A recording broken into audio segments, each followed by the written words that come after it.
Sidang lanjutan kasus dugaan pencemaran nama baik terhadap Hotman Paris Hutapea dengan terdakwa Rasman Aris Nasution dan Iklima Kim kembali berlangsung Senin. Ya, diketahui sidang lanjutan itu digelar di Pengadilan Negeri Jakarta Utara pada Selasa, 17 Juni 2025, dengan agenda pemeriksaan saksi ade charge alias saksi yang meringankan. Rasman pun menghadirkan pria bernama Gusti Gunawan yang merupakan asisten pribadinya sejak Februari hingga September 2022. Namun dalam sidang tersebut, Rasman lagi-lagi mengamuk lantaran merasa hakim memberikan tekanan kepada saksi yang meringankannya. Di lain sisi, Rasman tampak merasa lega karena kesaksian Iklima Kim dianggap saling bertentangan dengan Hotman. Meskipun dalam hal ini Iklima Kim seperti mengalami tekanan mental usai menghadapi persidangan tersebut. Sementara di sisi Hotman sendiri, ia justru tetap santai dan merasa puas melihat Rasman duduk sebagai terdakwa yang menurutnya kini semakin dekat dengan jerat pidana. Tak pelak sederet sorotan tersebut mencuri perhatian publik, mengingat sidang tersebut terus diwarnai oleh berbagai macam drama yang menarik. Untuk mengetahui sederet sorotan tersebut, maka inilah 5 sorotan menarik dalam sidang lanjutan Hotman versus Rasman versi Cumi Top 5.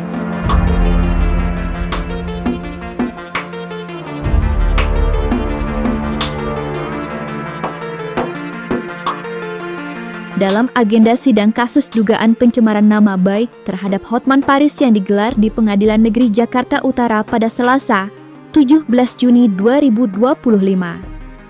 Iklima Kim sebagai terdakwa sekaligus saksi mahkota kembali diperiksa untuk dimintai keterangannya. Namun, dalam hal ini, kuasa hukum Iklima Kim, Arifin Umatarnatra menyebutkan bahwa Iklima Kim mengalami stres usai dicecar pertanyaan oleh jaksa penuntut umum. Lantas benarkah Iklima Kim merasa tertekan saat menghadapi sidang melawan Hotman Paris? Dan sebenarnya bagaimana proses sidang yang berlangsung? Itu memang tadi di dalam persidangan juga agak berat dia untuk menceritakan apa yang sudah dia lewati, apalagi sampai sejauh ini yang tadinya dia mengalami sesuatu yang dia tidak nyaman kemudian berujung pada kondisi dia harus duduk di kursi terdakwa. Mungkin ya kawan-kawan bisa menyimpulkan lah bagaimana perasaan dia. Jelas sebagai seorang perempuan ini bukan hal yang mudah buat dia. Persidangan ditutup tadi karena memang seperti yang tadi pada persidangan lalu, materi yang disampaikan itu terkait dengan hal-hal yang dapat mengarah kepada kesusilaan terkait dengan harkat martabat perempuan. Makanya majelis berpendapat persidangan harus dilakukan secara tertutup.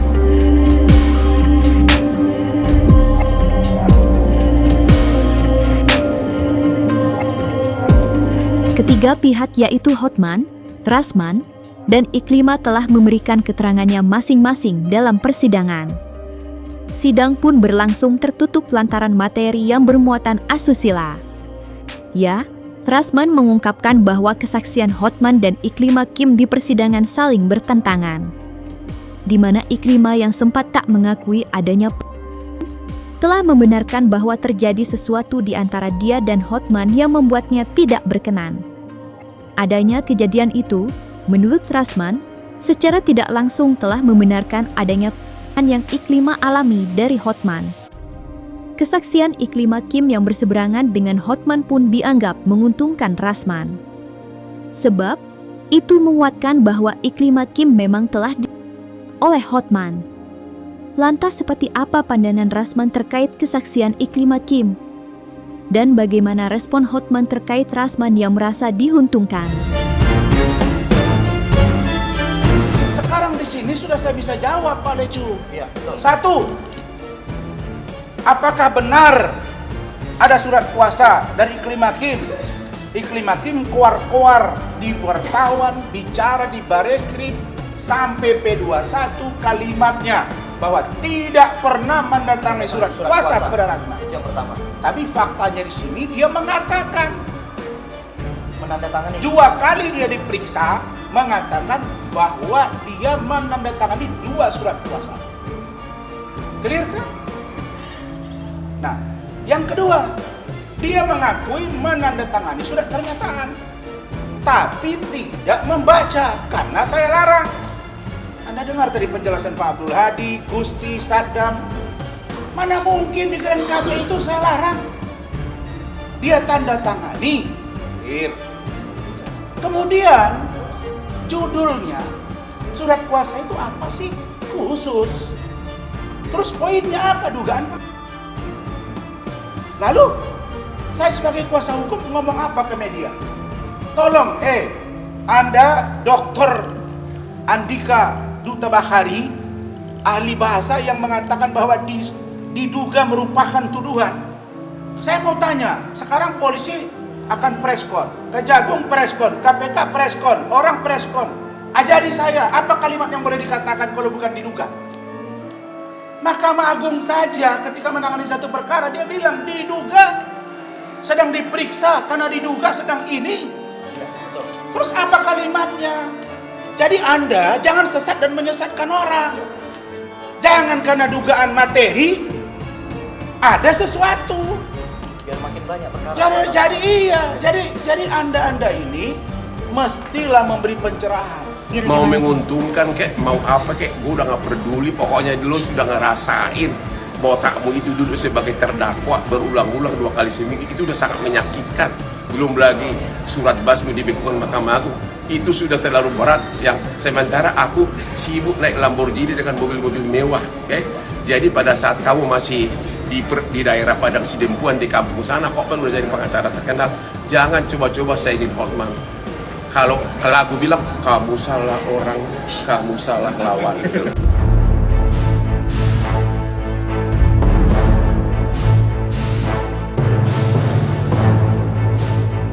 Dalam persidangan yang berlangsung, Rasman mendadak emosional dan kembali mengamuk. Ya, diketahui hal tersebut bermula ketika Rasman diberi kesempatan oleh majelis hakim untuk bertanya kepada Saddam Hussein sebagai saksi yang meringankan. Di tengah pertanyaannya, Rasman tampak memutarkan video yang diklaim sinkron dengan kesaksian Saddam Hussein.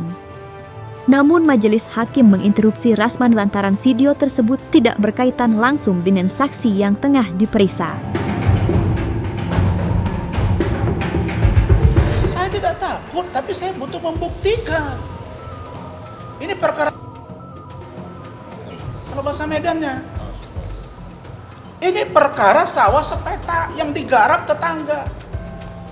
Ribut. Itu kan judul besarnya ini.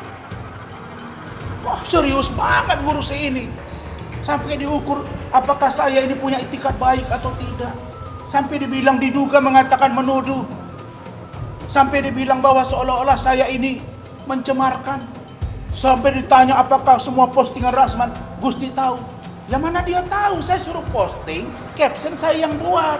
Yang minta siapa? Si Iklim Hakim. Iklim sudah mengatakan itu ya, surat kuasa benar. Oke. Iklim bilang, saya tidak pernah mengatakan itu Rasman yang mengatakan. Di sini dia bilang ada sesuatu yang terjadi antara dirinya dengan Hotman Paris sehingga dia tidak mau lagi menyampaikan itu karena dia trauma. Rahmat nanya, dalam mobil kau di situ mengsunya si Iklimah atau kau pegang, benar gak? Itu keterangan. Makanya minta ditutup. Apalagi yang mau kita sembunyikan dari kasus ini, Pak? Hotman bilang Iklimah itu bukan asprinya karena suka sama suka. Hotman bilang, Iklimah bilang dia adalah aspri. Dan hubungan dilakukan tidak suka dia. Dia keberatan, maka dia mundur. Ini orang, satu bilang aspri, satu bilang tidak. Satu bilang tidak, satu bilang tidak. Satu bilang suka sama suka, satu bilang tidak. Satu bilang pacaran, satu bilang tidak pacaran. Satu bilang hubungan, satu bilang tidak. Satu bilang check in, suka sama mau. Satu tidak, terus salah saya apa?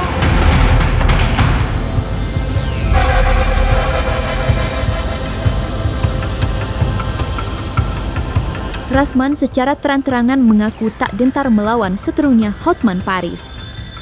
Ya, menurut Rasman ia akan melawan Hotman hingga titik darah penghabisan. Sementara di sisi Hotman Paris, Ia merasa jika Rasman bukanlah kawan yang setara dengannya.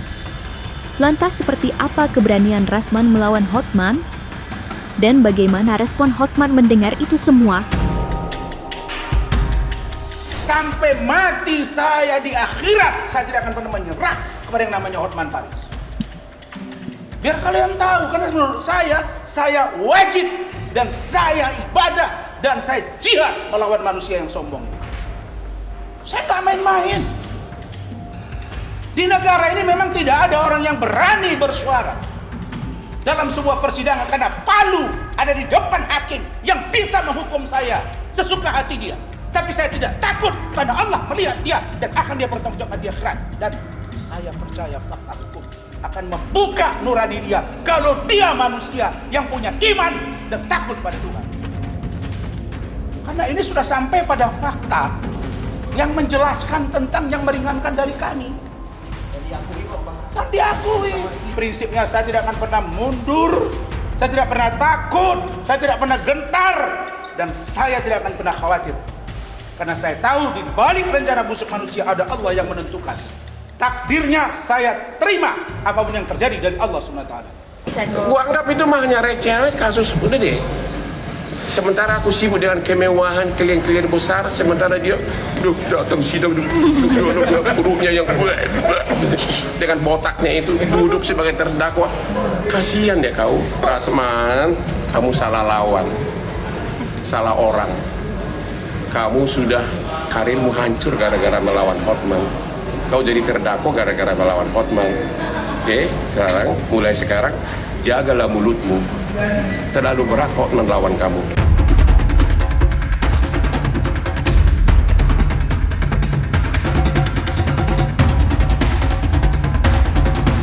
Hotman Paris mengaku merasa puas melihat Rasman seterusnya yang kini semakin diambang jerat pidana. Ya, meski kasus dugaan pencemaran nama baik tersebut masih bergulir panjang, Hotman yakin jika Rasman akan dipidana buntut kasus yang dilaporkannya. Meski dalam hal ini Rasman sendiri pun merasa yakin jika dirinya tak bersalah. Lantas seperti apa kepuasan yang dirasakan Hotman melihat Rasman yang duduk sebagai terdakwa? Halo Rasman, halo Mr. Botak. Betapa sakitnya ya, 2 kali seminggu sidang. Kamu duduk sebagai tersangka. Hanya itu aja saya udah senang lihat kamu. Ya, sebagai terdakwa. Betapa sakitnya ya. Terus surat bas kamu juga dibekukan oleh pengadilan tinggi. Kau nggak bisa praktek. Coba sudah dua hal yang sangat menyakitkan yang kau alami. Makanya jagalah mulutmu itu. Ya, belum lagi kamu dilaporkan oleh Ketua PN Jakarta Utara di Mabes yang mengatakan tidak sama hakim koruptor bisa-bisa ditersangka lagi, okay? Jadi mulai sekarang jagalah perilakumu, jadilah seperti Hotman yang kliennya membludak pada naga semua, ya. Dan istri saya hanya 1, bukan 7. Istri saya mewah semua. Saya tidak pernah kasih KTP juga kepada cewek. Ya saya loh, saya nggak nuduh orang, saya nggak pernah KTP. Ya, jadi lain kali mulailah jaga mulutmu, jangan lagi mengucapkan kata-kata fitnahan seperti yang kau sebutkan kepada saya. Ya kalau bisa sih masuk penjara, karena itu sesuai dengan perbuatannya.